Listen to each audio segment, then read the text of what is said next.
Ok.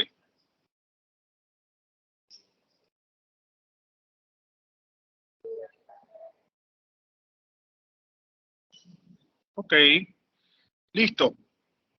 Ok. Bueno, buenas tardes. Primero que nada, para comenzar, quería darle gracias a la profesora Cristina Calderón, que me invitó para participar en este evento. Y bueno, es un placer para mí compartirles parte de lo que uno hace en el día a día para desarrollo de empaques. Y específicamente hoy, dos temas que son muy claves. Aquí es un tema algo diferente a lo que han estado viendo en estos 2 días. Sí, mucho de la parte de alimentos, análisis, esta vez es algo de empaque, pero sin un empaque es imposible sacar un producto al mercado. Los temas que vamos a ver hoy, que van a ser permeabilidad y migración, pero necesariamente debo tocar tangencialmente un tema de vida útil para ubicarnos en el contexto de lo que es el tema de permeación y migración. Y a la final, un poquito de algunas normativas que ya existen. Y les coloco esta imagen de fondo porque estamos viendo la punta del iceberg de todo lo que hay en este tema de permeabilidad y migración de empaques. Cada caso que se presenta es un caso particular y requiere de mucha investigación, muchos análisis, muchas evaluaciones. Entonces, es algo muy poco lo que vamos a compartir hoy de todos esos temas. En vida útil, todos sabemos que se refiere al tiempo en el cual nosotros debemos garantizar, nosotros como fabricantes de alimentos, garantizar la calidad y las características organolépticas del producto, donde queremos destacar lo que son temas como sabor, color, textura, cosas así. Y en ese caso, nosotros debemos tomar en cuenta tanto factores intrínsecos del producto en sí, como su contenido de humedad, en algunos casos en el producto empacado ya hay oxígeno internamente, cuál es su composición química, a veces la acidez también tiene efectos sobre la vida útil del producto, si hay sustancias que son grasas que se pueden oxidar por la presencia de oxígeno, o si hay aditivos, o si hay preservantes. Y aquí estoy colocando el empaque como parte integral del producto. Pero también hay factores externos que nos van a afectar el comportamiento, su comportamiento. Cosas como la luz, o sea, no solamente la luz del sol, los rayos ultravioleta, sino la luz que muchas veces está en los supermercados, la temperatura, por supuesto, la presencia de oxígeno, la humedad. En muchos casos hay productos colocados cercanos con aromas muy fuertes, como el caso de los detergentes, o sencillamente porque productos que están mal cerrados y vienen microorganismos y nos pueden dañar el producto. De todas esas cosas nosotros tenemos que estar pendientes. Una vez que nosotros tenemos definido, conocemos un poco sobre ese producto y cuáles son los factores críticos de deterioro, ellos los vamos a pasar a un proceso de envasado en el cual el empaque también tiene que soportar esas condiciones. En algunos casos, esos productos se someten a condiciones de pérdida de humedad, o en el caso de vegetales a procesos de radiación para controlar su parte microbiológica. En algunos casos, envasamos a altas temperaturas o congelamos el producto dependiendo del caso. Hay productos que son empacados al vacío, otros que son empacados con atmósfera modificada o con gas, CO2 en el caso de los refrescos. Y hay otros casos de productos que pasan por procesos de esterilización, como lo tenemos nosotros en el caso del yogur Migur. Entonces, teniendo ya esas dos cosas de referencia, eso nos va a ayudar a definir los tipos de empaque, cuáles son las formas, cuáles son los tamaños que vamos a usar, un poco asociado también a la forma de consumo del producto, y eso me va a ir definiendo cuáles son las barreras que nosotros debemos tener para proteger esas condiciones del producto. Y al hablar de barreras, pues uno ya se va comenzando a dirigir a lo que es la selección de materiales y estructuras. A veces son materiales compuestos. Y aquí entonces nosotros tenemos que ver, ir racionalizando cuáles serían los criterios para seleccionar un empaque. Entonces, acabamos de decir que, bueno, queremos garantizar la estabilidad del alimento sobre cierto tiempo, el que definamos cuál es el tiempo que mercadeo o el negocio define como el tiempo de vida en el mercado. Y por supuesto, las velocidades de ese deterioro pues va a depender de las barreras que nosotros le pongamos. Si hay un empaque que permea mucho oxígeno, pues el producto se va a ver afectado por eso. O en el caso de una galleta, si el empaque que tiene permea mucha humedad, pues va a perder la crocancia, que es una de las características básicas de una etiqueta, de una galleta, perdón. Y también tenemos que conocer entonces cuáles son las condiciones a las cuales va a estar sometida el producto durante el transporte y almacenamiento, hasta que concluya su vida útil. Y ahí estamos hablando de temas de permeación. Pero por otro lado, vamos a tener que estar pendiente también de la interacción que hay entre el empaque y el producto. ¿Cuál es la compatibilidad que pueda tener? Y ahí estamos hablando ya de cosas como resistencia química del empaque. Pues aquí también lo que es la naturaleza y composición del empaque, asociado a los procesos de conversión o de envasado que vaya a tener, pues también le vamos a pedir que él tenga cierta resistencia. Y ahí estamos hablando ya de temas de migración. Así nosotros caemos en los temas que nosotros nos interesa revisar ahora. En el tema de permeabilidad, pues esto se refiere al paso de sustancias gaseosas o líquidos en forma de vapor que pasan desde el ambiente a través de la pared del empaque hasta llegar al producto. Y ahí estamos hablando de que puede pasar oxígeno, puede pasar CO2 en cualquier dirección.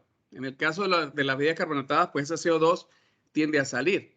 O si tenemos aromas y el aroma es una característica importante del producto o el sabor, pues la pérdida también va a mermar sus características organolépticas.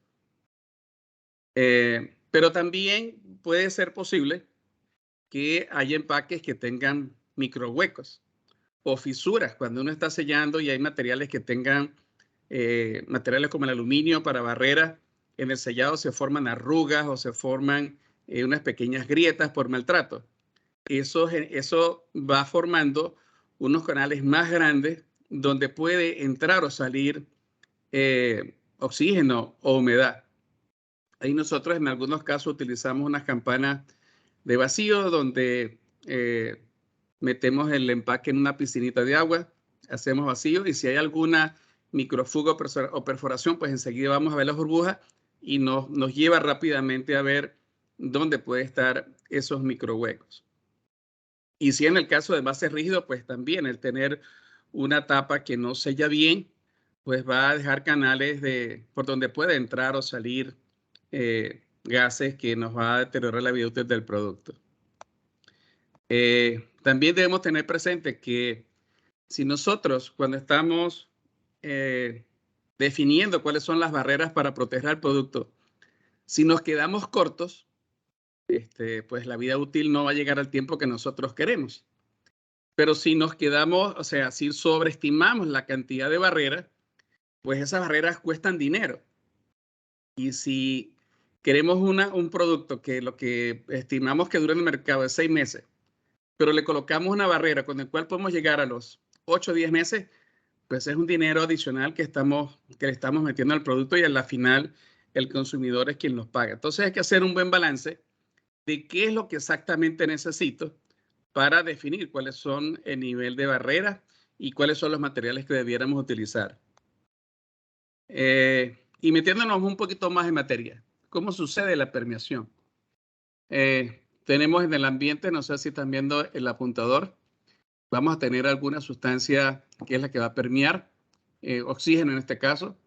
Esta zona gris es lo que podríamos llamar como el espesor del empaque y del lado derecho a lo que sería la parte interna. Ese permeante pues va a pasar a través del material de empaque.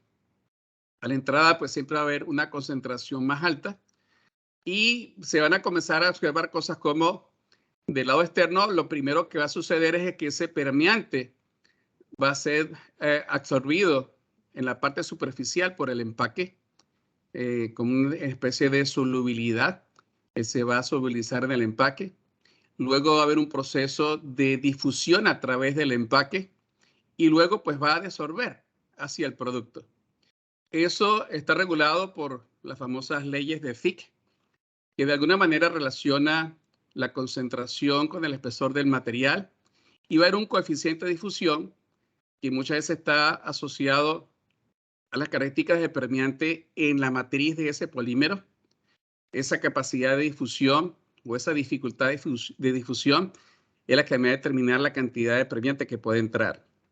Y cuando hablábamos al principio de ese proceso de desorción, pues eso son cosas que están definidas por la ley de Henry, que ustedes algunos las deben conocer, donde la concentración de ese permeante va a depender de la presentación, de la presión o la concentración, presión parcial en este caso, y de la solubilidad. Y en ese caso hay un ejemplo muy típico para esto, que es de una bebida carbonatada que tiene disuelto una cantidad elevada de CO2, cerca de unos 5 bar de presión de CO2, puede estar ahí en forma líquida, pero apenas tú abres la botella, pues vemos que él enseguida comienza a pasar a estado gaseoso y empieza a salir. Eso es un ejemplo de solubilidad del CO2 en una bebida carbonatada. Bien, seguimos. Con esto podemos decir que la permeabilidad es el producto de esa capacidad de difusión de ese permeante y de la solubilidad de ese permeante en el material de empaque.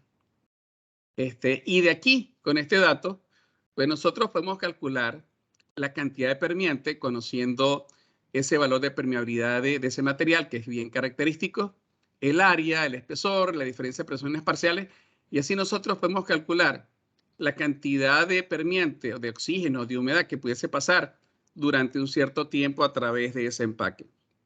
Existen muchas tablas que ya nos dan información de esos valores de permeabilidad de empaque. Vienen expresadas en volumen, en el caso de oxígeno, por un área del empaque y el día. Si nosotros conocemos el área del empaque y cuántos días lo queremos mantener en contacto con el producto, cuál es el tiempo de vida útil que nosotros queremos, pues de ahí vamos a sacar fácilmente cuánto oxígeno o cuánta humedad iría a entrar al empaque y dañarme el producto. Pero como en muchos casos nosotros tenemos materiales compuestos con varias capas, una capa externa donde nosotros imprimimos, unos adhesivos, una capa barrera intermedia y una capa sellante, pues cada material va a tener un cierto valor de tasa de transmisión, bien sea de oxígeno o bien sea de humedad. Y una forma muy simple de calcular la tasa total de permeación a través de una estructura multicapa es la sumatoria del inverso de cada tasa de transmisión. Y así nosotros podemos estimar de una forma aproximada y rápida cuál es la tasa de transmisión final que nosotros iríamos a tener en un empaque. Bueno, pero hay otras cosas que nos afecta en esa permeabilidad. Ahí, por supuesto, depende mucho de las características de esa matriz del polímero, entre otras cosas por su peso molecular, la cristalinidad, hay materiales que son más cristalinos que el otro, la polaridad, que es muy importante. Esa polaridad es la que va a tener mucho que ver con la capacidad de difusión de ese permeante a través de la matriz del polímero, el espacio entre cadenas, en fin. Y aquí como ejemplo, y la temperatura de transición vítrea, que también tiene que ver. Una temperatura de transición vítrea muy baja, ella lo que me dice es a qué temperatura las moléculas de ese polímero comienzan a tener cierta movilidad. Y aquí tenemos ejemplos. Por ejemplo, un PET pues va a tener mucho menos permeación que un polipropileno y que un polietileno, para tomar un ejemplo. Aquí lo podemos ver. Aquí hay una matriz donde vemos por un lado lo que son los valores de permeabilidad al vapor de agua y por otro lado la permeabilidad al oxígeno. Son escalas ambas logarítmicas, pero a niveles diferentes. Y vemos que, por ejemplo, hay materiales como el EVOH que tiene una excelente barrera al oxígeno, pero es una permeación o una permeabilidad pobre a la humedad. como otros materiales que son muy utilizados, sobre todo en las capas sellantes, los polietilenos o los PP, que son los polipropilenos, tienen una alta permeación de oxígeno y una baja permeación relativa de humedad. Entonces uno va combinando esos materiales hasta definir qué es lo que más nos puede ayudar. Cuando hablamos de ese tema de polaridad, muchos de estos plásticos que utilizamos, algunos tienen grupos funcionales OH o cloro con nitrógeno, y eso tiene que ver con las famosas fuerzas de Van der Waals, que establecen puentes de hidrógeno. Y vemos estas figuras que están aquí. Cuando tenemos puentes de hidrógeno, pues esa sustancia que permea pues tiene que recorrer más, su camino es más largo. Mientras que en otras sustancias que son muy apolares o no polares, pues van a haber más espacios donde puedan pasar esas sustancias permeantes. Y eso pues nos afecta a la larga la vida útil del producto. También hay un tema de la orientación molecular. Algunas películas que nosotros utilizamos, como el caso del poliéster o el polipropileno, pues algunos son biorientados. Y aquí te vemos más o menos una ilustración de cómo es ese arreglo molecular. Hay unas zonas que están alineadas, orientadas, más cristalinas, y ellas son las que atraviesan más barreras, más dificultad de paso de esa sustancia. Y hay otras zonas que son amorfas, donde ese permeante puede pasar más fácilmente a través del material. También existen otras opciones de que hay películas que se metalizan o se recubren con polos muy finos, algunos de aluminio, entonces vemos muchos empaques aluminizados. En el caso de los snacks, los tostitos, los platanitos, esos ven que son como aluminio. Bueno, no es aluminio, sino es una cobertura muy delgada de aluminio o de óxido de aluminio o de dióxido de silicio. Entonces son coberturas muy, muy pequeñas de angstroms. Es que es la milésima parte de una micra, y con eso se logra incrementar sustancialmente las barreras, tanto a la humedad como al oxígeno. Y aquí les traigo, por ejemplo, una tabla comparativa de cómo se comportan varios permeantes, el oxígeno, el CO2 y el agua, a través de diferentes películas. Tenemos películas como el EVOH, que tiene una altísima barrera al oxígeno, pero vemos como el mismo material, dependiendo de la humedad relativa, pues tiene valores diferentes de permeabilidad. En el caso del PET, bueno, vemos qué valores de permeación tiene al oxígeno, al CO2, incluso a la humedad. Y fíjate que otros materiales que permean mucho más oxígeno, como el polipropileno, no son tan buenos como un poliéster o un EVOH, pero tiene muy buena barrera a la humedad. Entonces uno va haciendo esa selección. Por supuesto, el permeante, como en este caso estamos tratando de destacar, se puede comportar diferente de acuerdo a su geometría, su peso molecular, y todo eso va a tener que ver en esa dificultad o facilidad de pasar a través del empaque. También hay casos donde empaques que se imprimen, donde tenemos solventes residuales, como para poder imprimir, las tintas se disuelven en ácido, en alcohol etílico o en acetato de etilo o en propanol, y después pasan un proceso de secado, pero pudiesen quedar partes de esos solventes retenidos en la impresión. Existen normas donde se establece que los valores máximos de solvente residual está alrededor de los 20 miligramos por metro cuadrado. Sin embargo, dependiendo de los productos que son más sensibles y como condiciones internas entre el fabricante del empaque y el usuario, nosotros en ese caso pues podemos establecer valores mucho más bajos y estar trabajando con valores de 4 o 6 de solvente residual. Y aquí, bueno, para tener una idea de qué sustancias que están permeando. Estos son los más típicos. CO2 en el caso de los refrescos, porque se pierde de adentro hacia afuera, pero puede entrar oxígeno o entrar humedad, y vemos el tamaño de las moléculas. Y aquí les muestro más o menos esos solventes que se utilizan para imprimir el acetato de etilo. Más o menos ves la configuración de la molécula y ves un alcohol etílico. Y también podemos ver incluso contaminantes. En los solventes pueden venir contaminantes como el tolueno. Y aunque es una molécula un poco más compleja, pues tiene un anillo bencénico. Y eso le da un carácter polar que hace que pueda fluir a través de los polímeros con una facilidad enorme. Y les ponía aquí al lado como referencia de sabores muy conocidos. La citronela. Entonces comienzan a ver esa complejidad de una molécula con otro, cómo hace esa molécula más compleja para pasar a través del empaque. La vainilla es otro aroma, un saborizante bastante utilizado. Fíjate que aquí hay un anillo muy parecido al anillo bencénico y tienen el limoneno, un contenido que está en el limón y en las naranjas. Y ese anillo bencénico le da un carácter terrible, puede permear muy fácilmente a través de empaques con polímeros que tienen comportamientos polares. Bueno, él anda como pez en el agua. También es bueno destacar que a la hora de hablar de difusión, un líquido pues le va a costar mucho más permear a través de una botella o de un empaque que un gas. Y un sólido pues le va a costar muchísimo más que un líquido. Así que son cosas que uno también tiene en cuenta a la hora de seleccionar materiales que puede tener más facilidad o más dificultad para permear a través de los empaques. Aquí hay otras cosas otros aditivos, ejemplos de aditivos que se usan en los empaques.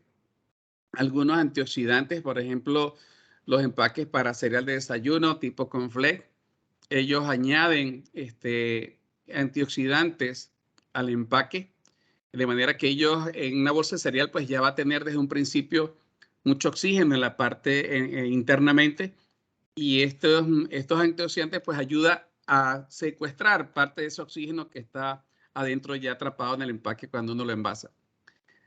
También se utilizan como plastificantes tanto para los plásticos como para las tintas de impresión, butilbutirato o el famoso ATBC, acetil tributil citrato. Esos plastificantes que uno usa, bien sea para adecuar los plásticos a los procesos de conversión o para impresión. Pero ya estamos empezando a hablar de moléculas muy complejas. Y estas moléculas muy complejas, pues, va a ser muy difícil que se muevan por esa geometría y por esos pesos moleculares. Pero hay otros plastificantes, como el dibutiltalato, que ya estamos viendo que tienen anillos bencénicos. Y esto le da un carácter polar y que lo hace afín con muchos materiales como el poliéster, o sea, que son buenas barreras, pero el hecho de tener este anillo bencénico aquí, pues le facilita ese paso. Y hay otros, como las erucamidas, que son lineales, son bastante lineales, y esta zona es no polar, entonces estas partes se pueden mover muy fácilmente en polímeros como el polietileno, polipropileno, y son aditivos que uno utiliza para facilitar el deslizamiento de esos empaques. Esta parte, como es afina a polímeros no polares, como polietileno, polipropileno, pues él se puede mover fácilmente, ¿no? Y esta es la zona que quedaría fuera del polímero. Es lo que migra y queda hacia afuera y es lo que le da esa facilidad de deslizamiento. Todo eso pues va a tener sus topes de migración que más adelante lo vamos a ver. Y hay casos como en las películas plásticas también pueden quedar monómeros, como el acetaldehído. Cuando procesamos muy mal un PET, pues puede estarse generando monómeros acetaldehído. O los casos de bifenoles, que también se pueden estar utilizando en los recubrimientos internos de los envases metálicos. Hoy en día hay todo un tema con este bifenol A, y afortunadamente ya hay tecnología que hace que todos esos recubrimientos epoxifenólicos pues ya no tengan contenidos de bifenol A. ¿Qué otras cosas nos pueden afectar en la permeabilidad? Por supuesto, la temperatura. Hay materiales como el poliéster y el polipropileno. Tenemos el poliéster aquí, el rosado, que es un polímero polar. Y tenemos un polipropileno. Y aquí tenemos el lado izquierdo los valores de permeación de oxígeno contra temperatura. Entonces, si vemos que en el caso del poliéster varía poco, si tenemos un polipropileno como barrera y variamos la temperatura, pues vemos cómo su permeación va a incrementarse enormemente con los cambios de temperatura. Y eso lo recoge la famosa ecuación de Arrhenius, que ustedes también la deben conocer. Bueno, eso sucede con la temperatura. Pero otra cosa también es la humedad relativa. Y aquí vemos la derecha gráficas, por ejemplo, un material como las poliolefinas, polietileno, polipropileno, que son materiales no polares, que tienen buena barrera a la humedad, pues la permeación de oxígeno, que es lo que tengo del lado izquierdo, no se altera por la presencia de humedad. Pero hay otros materiales que son polares y el agua es una molécula polar, como el PET, que nosotros decimos que a partir de ciertos valores de humedad relativa, partiendo de 60 para arriba, ya comenzamos a ver cómo su valor de permeación comienza a cambiar. Hay otros materiales como el EBOH que también pues, son bastante susceptibles. Y aquí les comparto una gráfica. Hace tiempo que hicimos un trabajo de vida útil y tomamos data de Maracaibo como una de las zonas de mayor humedad relativa. Y este es un registro de 24 horas, un día X en Maracaibo, y vemos que a las 7 de la mañana, donde hay una temperatura de 27 grados, puedo tener una humedad relativa del 98%. Pero a las 3 de la tarde, donde la temperatura es mucho más alta, a 32 y sensación térmica es como de 41, pues la humedad baja bastante. Y el empaque está sometido de cualquier producto, va a estar sometido a estas fluctuaciones de humedad enormes. Y son cosas que nosotros tenemos que tener pendiente a la hora de evaluar vida útil. En pocas palabras, cuando uno somete a evaluaciones de vida útil en condiciones incluso aceleradas, uno simula lo que le va a pasar al producto en la calle. Y si en la calle, en los almacenes, vamos a tener valores altos de temperatura y humedad relativa, esas condiciones críticas las tenemos que tener presentes a la hora de evaluar vida útil de los productos. Hacer nuestras evaluaciones aceleradas. Bueno, y por supuesto, tenemos que conocer de esos valores de permeabilidad. Existe afortunadamente tecnología para medir esos valores de permeabilidad de películas plásticas, que nos puede decir a nosotros cuánto podemos contar para garantizar la vida útil del producto. Se hacen muchas mediciones de oxígeno, de humedad, de CO2, de nitrógeno. Hay equipos donde colocas la película plástica y por un lado vas metiendo oxígeno, en otra parte vas metiendo solamente nitrógeno y parte de ese oxígeno va a pasar para el nitrógeno y al final se analiza esa fuente, esa mezcla que sale de ahí y podemos determinar cuánto finalmente de oxígeno pasó a través de esa película. Y eso se puede hacer tanto para envases, empaques flexibles como para envases rígidos también. El mismo análisis, el mismo principio. Y algo muy similar se hace para medir la permeación de humedad. Hay equipos, yo le coloqué aquí la marca de esta gente de Mocon, que hacen equipos para medir ambas cosas, o humedad o oxígeno. Y bueno, están disponibles en el mercado. También muchos fabricantes de empaques de películas plásticas, los que fabrican poliéster, los que fabrican nylon, EVOH, pues todos ellos tienen gráficas, tienen tablas, que pues son una herramienta para no calcular. Y en situaciones más complejas, pues hay modelos de simulación matemática. Hay una compañía, esta compañía en Estados Unidos, que ellos tienen muchísima data y modelos de simulación que tú le das las condiciones, el tipo de los materiales, ellos te pueden simular, dependiendo del producto, qué vida útil finalmente tendría con ese empaque. Y aquí les traigo unos ejemplos de tablas que son comerciales. Hay muchísimas tablas de estas donde te listan los materiales. Quizás aquí les resalté los más utilizados. Polietilenos de baja densidad, solo utilizamos en capa sellante.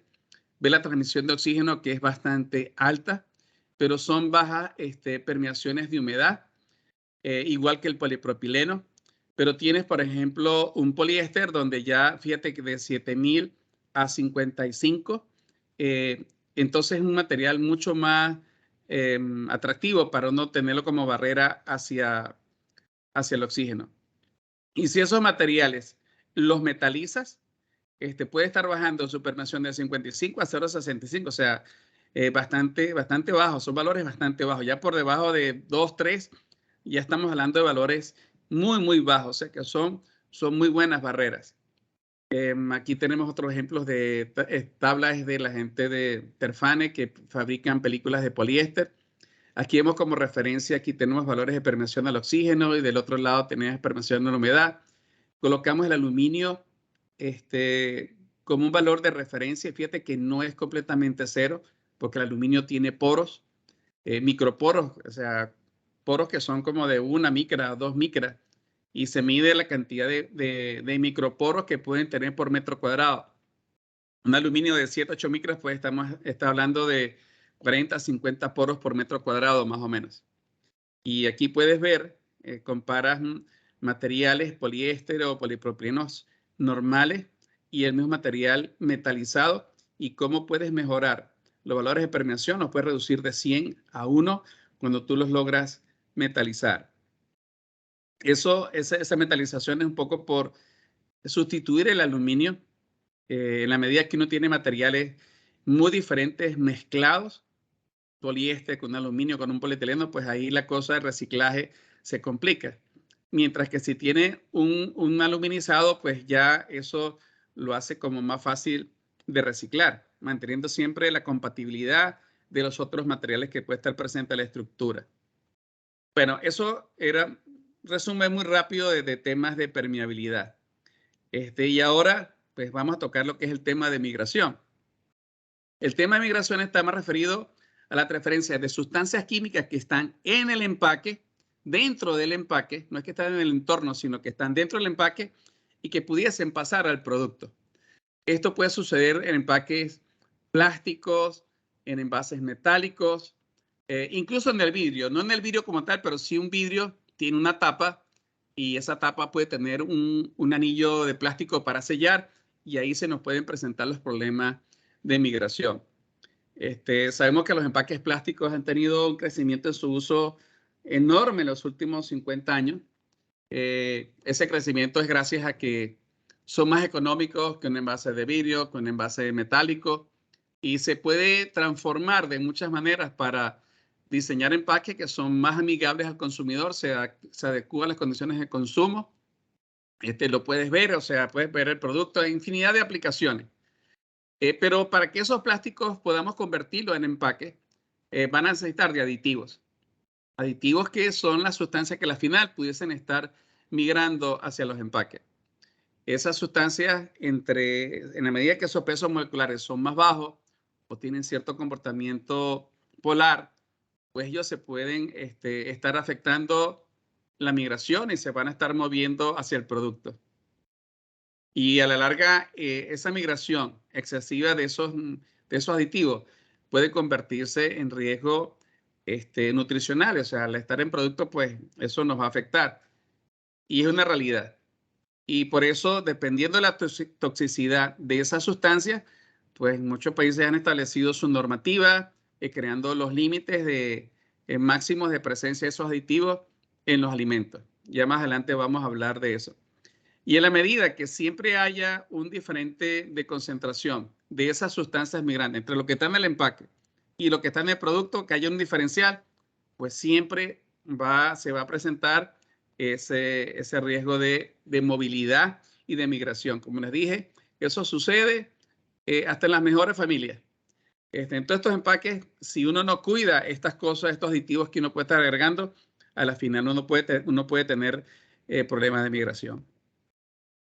Y aquí, ¿cómo sucede ese proceso de migración? Por supuesto, va a haber un tema de difusión, lo que pasa a través del empaque, pero va a haber también desorción, absorción y desorción, que es cuando esas sustancias van a las fronteras del empaque y a la misma frontera del producto. Y luego, bueno, ya va a pasar, se difunde en el producto. Y aquí ya vamos a ver entonces concentración de esos aditivos tanto en el empaque como en el producto. Hay dos ambientes y ahí es donde la segunda ley de Fick nos ayuda a calcular, a tener información más concreta de esa movilidad de esos materiales. Aquí vemos un cubo, aquí esta zona azul, imagínense que es el empaque, aquí tiene la concentración de esos aditivos y algunos cuando pasan allá al producto pues van a tener unos coeficientes. Hay un coeficiente de partición que me relaciona la solubilidad de ese empaque, de esa sustancia en la en el producto y en el empaque. En la medida que ese valor es más pequeño, pues vamos a tener mayor movilidad de esa sustancia. Bien, ¿qué otros factores me pueden afectar la migración? Para resumir, o sea, en el empaque va a ser la característica del material plástico, su cristalinidad, la temperatura de transición vítrea, la densidad, en fin, la estructura del material que nosotros tengamos, las diferentes capas, cuáles son los aditivos que van a estar presentes, los coeficientes de difusión de esa sustancia a través del polímero, los gradientes de concentración y la relación también empaque-producto. Con esto me refiero de que si tenemos un empaque muy grande, imagínense un refresco de 2 litros y una espesor muy bajo de pared, versus un empaque, una botella de 500 cc, pues esa relación favorece más las presentaciones grandes que las presentaciones pequeñas. Eso nos define también la cantidad de migrantes que podemos conseguir en el producto. Por supuesto, lo del producto también va a afectar los valores de migración.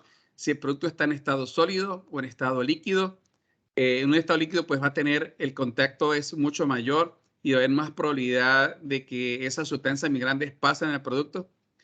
Antes nosotros aquí en Venezuela, pues en muchos casos de productos sólidos no se le pedía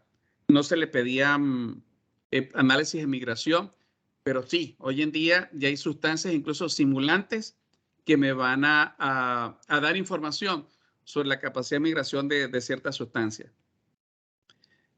Por supuesto, en la composición química del permeante, en la composición química del permeante y su compatibilidad, si hay presencia de solvente o no.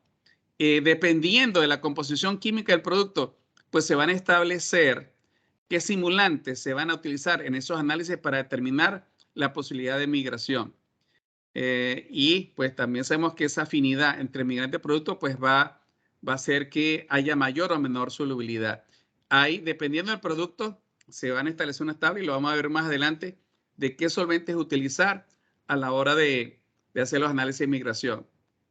Y también, dependiendo de las condiciones ambientales que se está expuesto el producto, si va refrigerado, si va congelado, si está en un ambiente muy caliente, eso me va a definir las condiciones en términos de tiempo y de temperatura a las cuales se van a hacer los análisis. Esas cosas también están reguladas.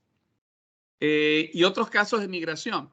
Por ejemplo, tenemos el caso de empaques flexibles, donde la impresión es externa y en la bobina, en una bobina, pues la cara externa puede transmitir parte de esos componentes, esos aditivos, a la capa interna. Y luego la capa interna es la que va a estar en contacto con el producto una vez que uno forma la bolsa.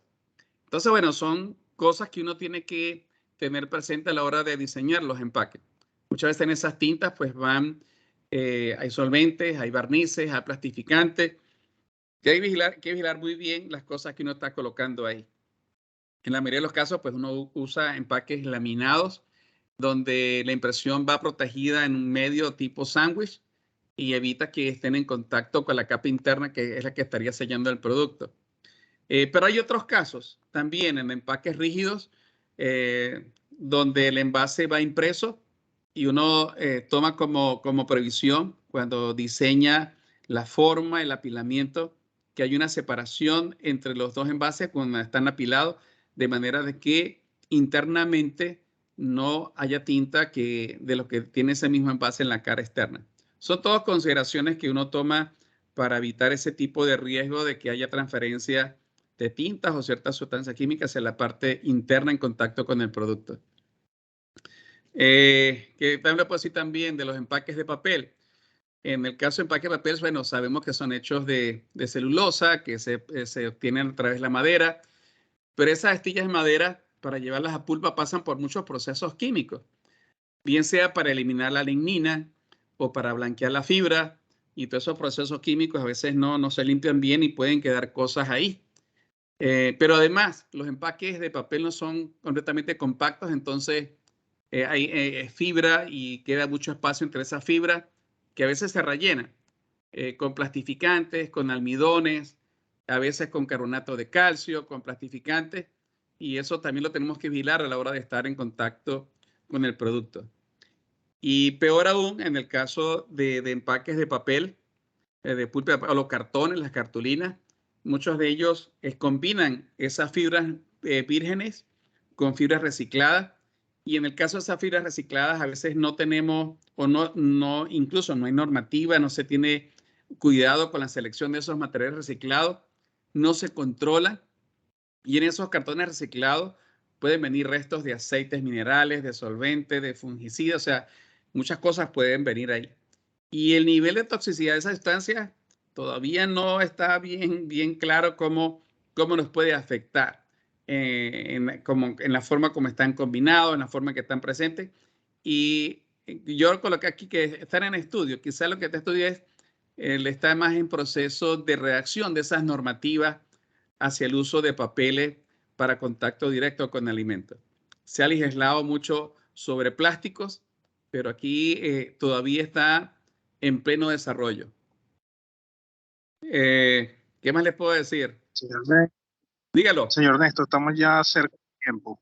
Bien, ya estamos por terminar. Migración global es lo que más se mide aquí en Venezuela como normativa. También hay normaciones específicas en Europa, sobre todo, ya no se habla solamente de migración global, sino migración específica. Aquí tenemos un resumen de las normas que nosotros tenemos en el país. Y bueno, hay unas normativas que establecen incluso los niveles de migración específica para muchas de esas sustancias que les he nombrado, que pueden ser de riesgo y de buenas prácticas incluso de manufactura. Hay un resumen de normas lo que tienen muchos países en Europa, en Estados Unidos, que podrían estar a disposición. En las normas te van definiendo la cantidad de migrantes permitidos de cada uno de esos migrantes y te van diciendo también incluso qué simulantes utilizar. Y en el caso de productos secos ya hablamos de una sustancia que ya se llama TENAX, que es para simular la migración en empaques para productos sólidos. Y los tiempos a los cuales se van a hacer los análisis. Para todas las mediciones de análisis de migración específica por cromatografía, en fin. Todo eso está regulado y existe, ¿no? Trabajamos con esas, son nuestras herramientas. Bueno, por eso le dije que era la punta del iceberg lo que íbamos a ver, porque hay muchísimo más de todo esto, ¿no? Y bueno, no sé si tienen preguntas. Perfecto. Un aplauso entonces. Muchas gracias, señor Néstor. Estamos un poco pasados de tiempo. Vamos a darle paso a preguntas. ¿Tenemos gente con preguntas? ¿No? ¿Miedo para hacer preguntas? No. Señor Néstor, le voy a poner la persona con el teléfono para que le haga la pregunta y después me da un minuto para ponerle en el micrófono para que la responda. Ok.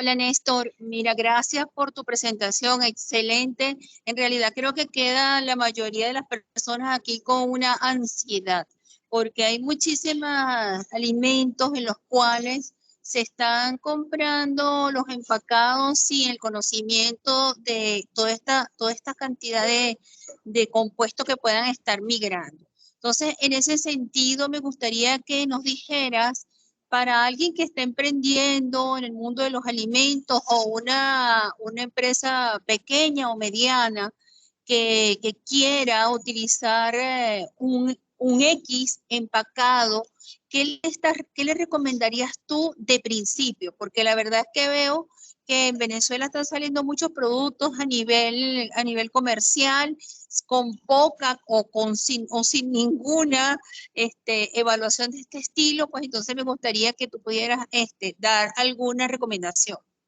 Okay. Bien. Un minutico, señor Néstor. Por favor, cortito, que estamos ya en el tiempo. Bueno, tiene que asesorarse con especialistas en el área y los proveedores incluso, ellos tienen que cumplir normativas de permisología para que esos empaques puedan estar en contacto con el alimento. A la hora de sacar un producto tienen que obligatoriamente obtener un permiso sanitario del registro sanitario del producto y él a su vez le va a exigir que esos empaques tienen que cumplir normativas. Esa es la vía. Los proveedores de fabricantes de empaques saben que tienen que cumplir esas normativas. Eso está legislado.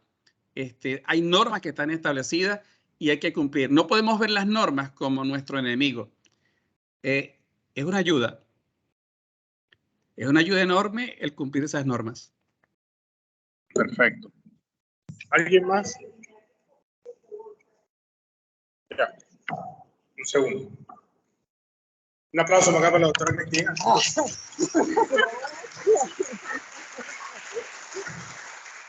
vas a preguntarle? Néstor, muchas gracias por esa presentación excelente.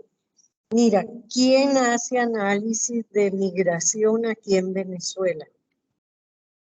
¿Qué laboratorio conoces tú, pues? Sí, bueno, está el laboratorio SCAM. Nosotros en algún momento hacemos análisis, incluso para los empaques nuestros. En la Carabobo también están haciendo análisis. Me puedes escribir después y hay como 2 o 3 sitios donde puedes estar haciendo análisis de migración global. Repito, como normativa en Venezuela solo están haciendo análisis de migración global. Pero cuando uno quiere ir más allá, tiene que apoyarse en las normativas europeas, son públicas, de los análisis de migración específicas para cada uno de esas sustancias, que es lo máximo tolerado. Y si nosotros queremos hilar fino y garantizar que nuestros productos vayan bien, hay normas donde ir a buscar. Todo eso es público. Lo que hay es que buscarlo. Está esperando por nosotros. Gracias. Chévere. Bueno, muchísimas gracias. Entonces, señor Néstor, muchas gracias. Ya le voy a...